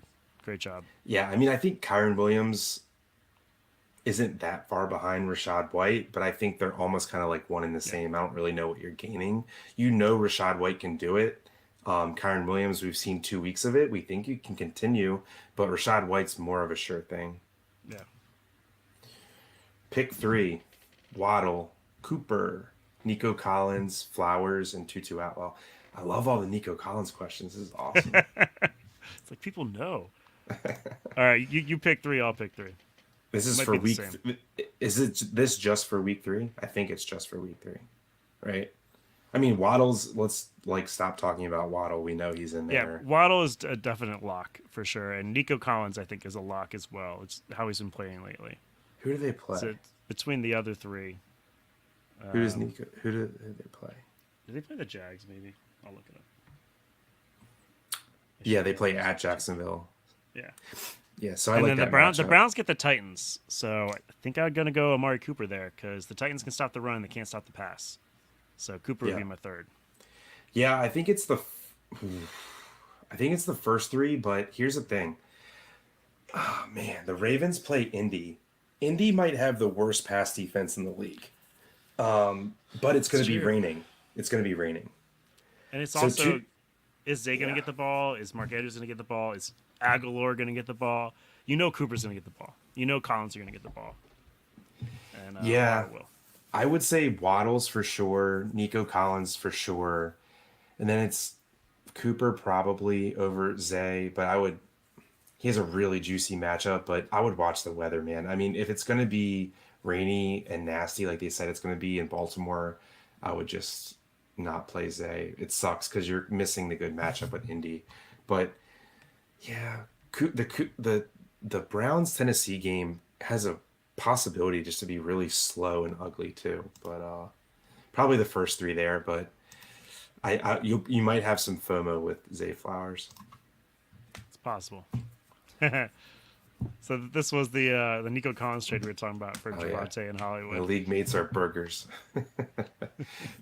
That's funny. A $50 buy-in as well. Nice. There you go, man. Keep fleecing them. Keep it up. We love it. Good stuff. Man, I'm Uh, like ever since I saw that, I'm checking my phone to see if I got any trade offers. yeah, Man, right. that's but cool. That's great. All right, so yeah, let's just let's run through waiver pickups real quick. I mean, I know actually we have one more question. Yeah, then So we'll do let's waivers. yeah, let's answer this question first. Also, I see there's people out there watching. If you have any questions, Jeremy and I are going to hang out for like 5 or 10 more minutes. So just go ahead and throw your questions in the chat, and we'll get to them. So who won this trade? Chase and Pitts, or Kelsey, Tutu, and Elijah Mitchell? I mean, I know my side. I want you to say it though. Jason Pitts is the Yeah, winner there. We both it love sucks. Chase. Kelsey's Yeah, great, but but Chase is better, and then Pitts is better than Tutu and Elijah Mitchell. He doesn't seem like it right now, but the talent is there. It's just, are they ever going to use it? I think I would take Chase alone against Kelsey, Tutu, and Elijah Mitchell. So the Pitts is just extra. It's just like added on, right? yeah, I think it's a slam dunk Chase and Pitts side because it sucks to give up Kelsey, but Pitts is going to be top 10 tight end. It's just he's just going to be because of the Well, it might be talent. next year. Yeah, right. That's But the like problem with Pitts. in a trade that involves Jamar Chase and Travis Kelsey, I don't even show me Tutu Atwell and Elijah Mitchell. It doesn't matter, right? So, but yeah, Chase and Pitts greater than Kelsey for me. Yeah, And I think it's a great buy low on Chase, right? Because Chase was drafted number 2 overall in most drafts, and Kelsey was like 7 to 10 or six later. through 10. Yeah, Yeah, cool. But yeah, thanks, Cam. Thanks for the question. Appreciate you, and good trade. Hope it works out for you. All right, so on to waivers. So we'll run through position by position, just one or two players that you're kind of keeping your eye on this week. So quarterback, you said earlier Sam Howell. yep. Is he your one, or is there someone else you like? Or tell us why you like Sam Howell. I mean, if Jordan Love is there, I guess the only problem is he's got a couple hard games ahead of him. So I like Howell a little bit better. I think we've seen Howell can get a little bit with his legs, and we're just seeing him look better in the offense. So I just kind of like him as a stash. I mean, you and I have talked. We're not big on having backup quarterbacks or one QB leagues. So, but if you're desperate for somebody, I think I had three. I had Howell, Stafford, and Jordan Love. Yeah. Same here. I the only one I wrote down was Jordan Love. So other than that, kind of is what it is. Okay. So on to running backs. I think we both agree if Kyron Williams for some reason didn't get picked up last week, it's him over Jerome Spend it Ford. all. Yeah, spend it all. So Jerome Ford's, I guess, your number 2 guy. Is there anyone else We that talked you about Zach like? Moss a little bit. If Zach Moss is still there, I think grab him. Justice Hill might still be floating around because people grab Gus instead. We both talked earlier. We like him a lot. And then we talked about Matt Breida because Saquon is questionable. We don't know if he's gonna. We don't know yet if he's playing or not playing, or if they're gonna limit him. So, but I know you don't even like Matt Breida. I think if you want to spend on him a little bit, like 10% fab or something of what you have left, and just especially if you have Saquon, it's worth grabbing him, but don't spend a ton. Okay, I'll throw another name at you, and you can tell me if you would be interested at all, or you'd have to be pretty dire.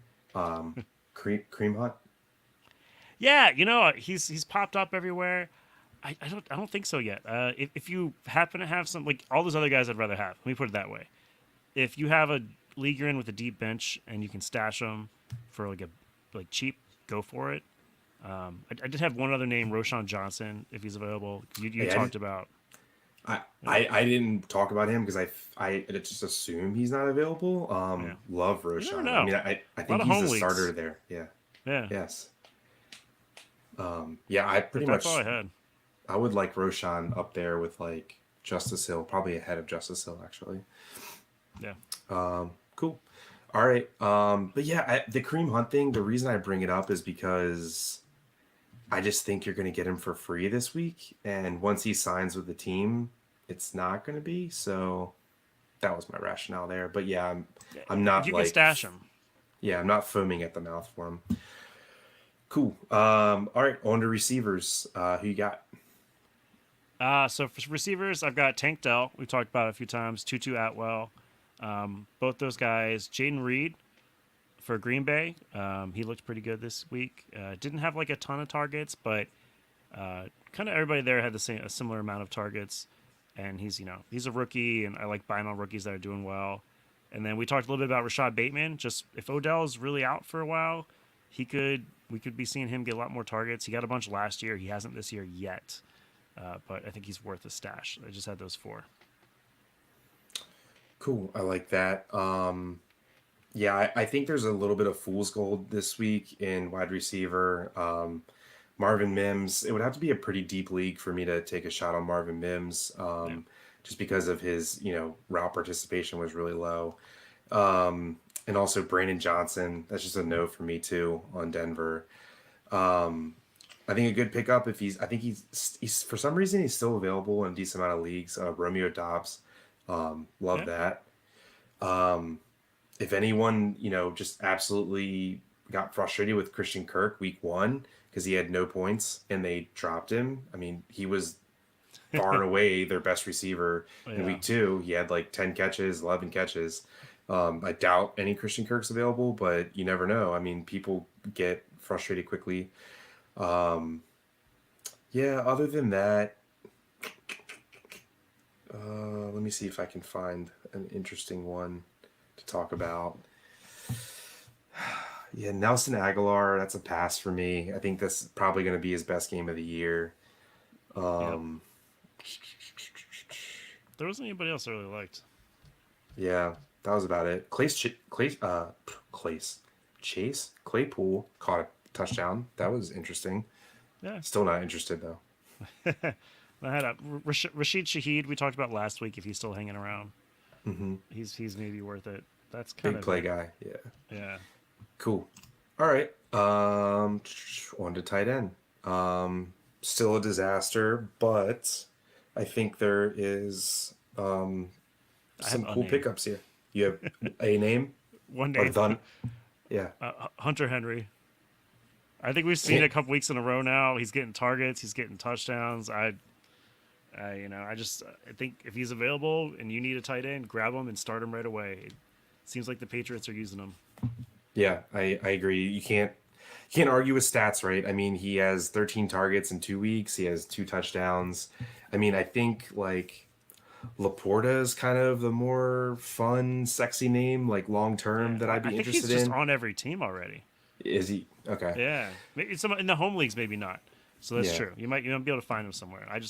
I haven't really seen him anywhere floating around. But yeah. if Hunter he is, Henry. yeah, I do like Laporta better. I think he's on a better offense. So Yep. So yeah, my only other one I had written down was Jake Ferguson. We've talked a yeah, decent bit about him. I think he's the clear cut tight end one in Dallas. So both tight ends caught touchdowns in Dallas. oh, Shoemaker caught one too, right? Yeah. Yeah, but we both agree Ferguson. It seems to be the guy. I think that was just a, whatever design play or who knows. But Yep. So I think that about does it. I got some defenses to throw out because I Okay. know I have trouble. I have trouble looking for defenses sometimes. Let's hear it. So Kansas City, Seattle, and Jacksonville. I like all three of those this week. And then also we don't know about Burrow. If Burrow is out, the Rams are a sneaky defense grab. So Okay. Who is the if you're Bengals desperate, backup? I don't even know. So I should probably look it up. I don't remember who they signed. Not a clue. Yeah, I'm with you, man. Chiefs at home against Chicago. Justin Fields looks like shit. So Chiefs are definitely the number one ad. Patriots playing Zach Wilson. That's not going to go well for him at all. Um, yeah, Ravens at home against Indy, especially if Anthony Richardson's out. I dig that a lot. Um, Cleveland, Jake Browning, backup quarterback. yeah, Sorry, just not had to gonna. tell you that real quick. Yeah. Yep, and let me see. The Browns defense has looked pretty damn good. And Tennessee's pretty putrid, so I like that one too. So a lot of good defense options. I feel like week 1 and 2, there wasn't a ton of like smash defense matchups, and this week there's a lot of them. There's like 5 or 6 really good defensive matchups. Yeah.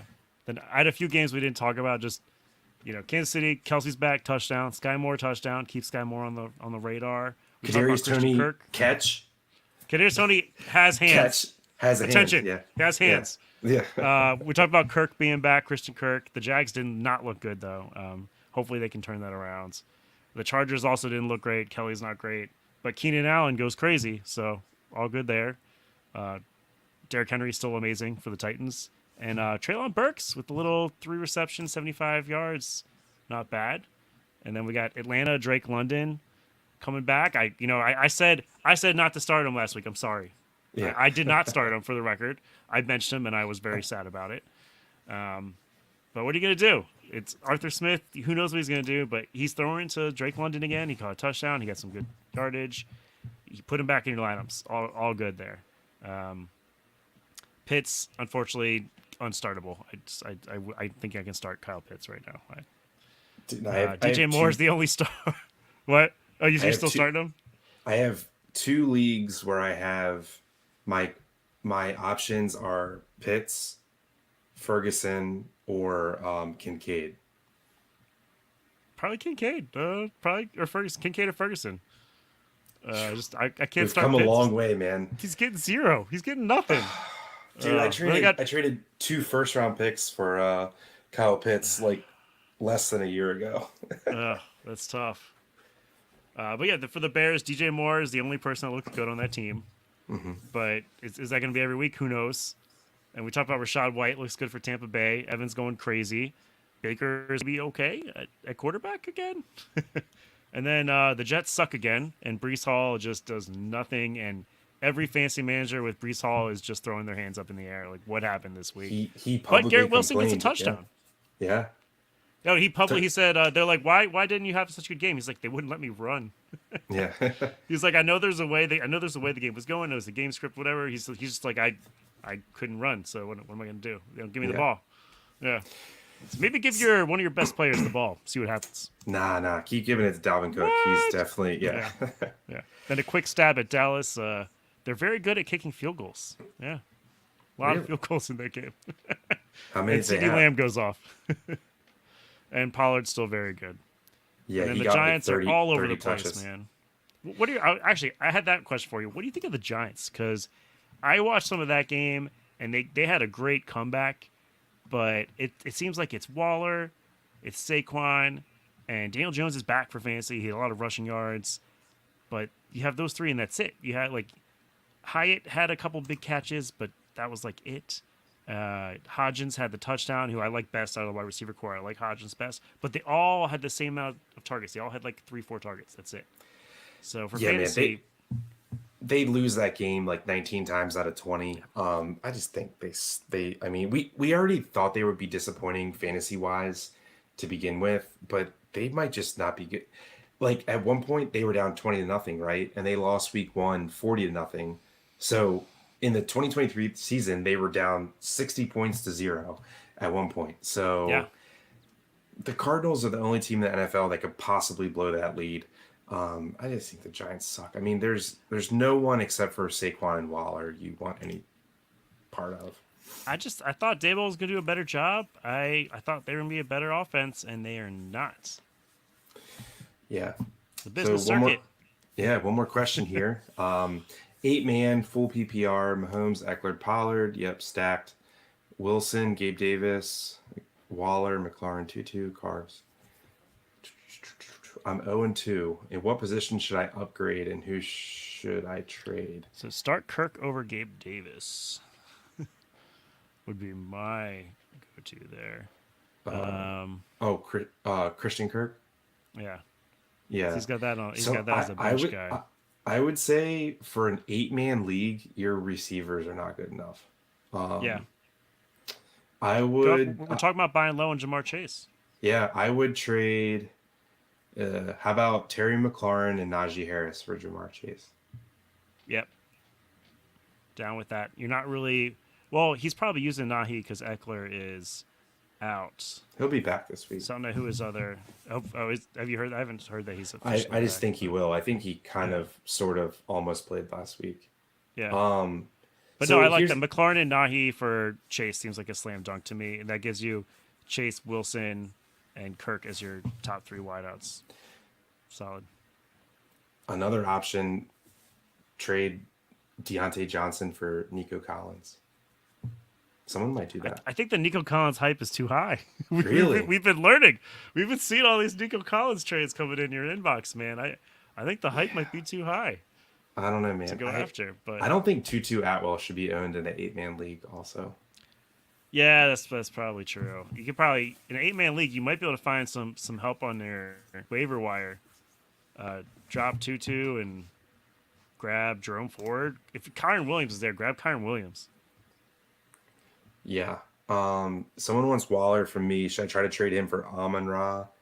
Or yeah. I mean, Yes. I think Either your one. wide receivers need help. Either one. Yeah. You should trade. Well, I would even say Try to get Trade- both. Jeez. trade Waller and one. McLaurin? Who's your receivers? No, not that's a little much. I would say I don't Waller think that's and much. throw in Deontay Johnson. Trade Waller and Deontay Johnson for either of those receivers for Amon Ra or Devonta Smith. Oh yeah, okay. I was gonna say go after both and trade McLaurin and Waller for Amon Ra and Devontae Smith. Try to get both of them, man. That's fine too. No, yeah, But trade Waller for one of those for sure. Yes, Yeah. and I agree with Chris. I'm happy to throw in Deontay Johnson, who we're not sure when he's going to play, and the Steelers don't look good for a Right. top 10 wide receiver. Yeah, I mean, when you're 0-2, you have to start getting a little desperate, and Deontay Johnson's not playing. Yeah, and I don't think you should roster Tutu Atwell in an 8-man league. I would look for someone with a better upside than that. Yeah, and grab. I'm sure you in an 8-man league, there's probably plenty of tight ends on the waiver wire for you to replace Waller with. Yeah, that's why I'm not in an 8-man league. I'm not worried about losing Waller because I'm sure you can get Laporta is probably there. Laporta, Hunter Henry, and Yeah. I don't think you're losing much from Waller there. So No. yeah, go for it. Thanks, man. Thanks for the question. Please like the video, subscribe to the channel. We answer questions every week, but I think that will do it for us. Ran almost 2 hours today. Yeah, he said I can pick up Ertz. Yeah, man, Ertz is getting the targets. Don't mind that at all. Hard to complain. He's getting the targets, and tight end's a disaster. So that's all you can ask for is playing time and targets. So good luck, man. Hope that trade works out for you. Stop by next week and let us know if it did. Yeah, thanks for Nickel City Mafia for letting us hold the show, and good luck with your matchups this week. We do have a Discord channel. It's free to join. You can hop on there, ask us questions in the Discord. We'll get to them throughout the week, and hope to see you next week on the question and answer show. Y'all have a good one. Good luck. Later. See ya.